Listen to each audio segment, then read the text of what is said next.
Hello friends, welcome to Minda 3D printer. I'm Polly.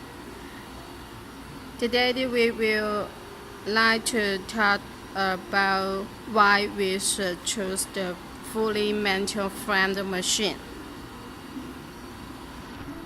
Mainly from his stability, temperature, and operation, and filament printing.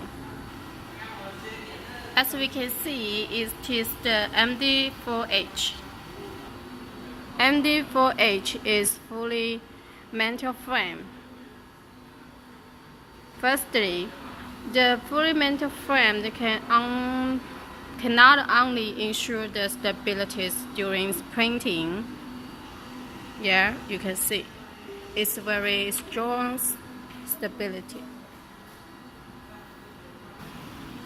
but also intense great life cycle.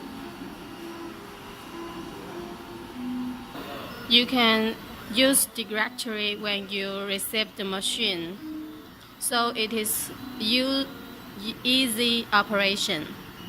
Secondly, the fully enclosed chamber can impede the interference outside the machine and provide printing a very safe environment. Then can keep the temperatures, which can provide a good environment for some particular filaments like the TPU, ABS, PETG, etc. Okay, that's all today. See you next week.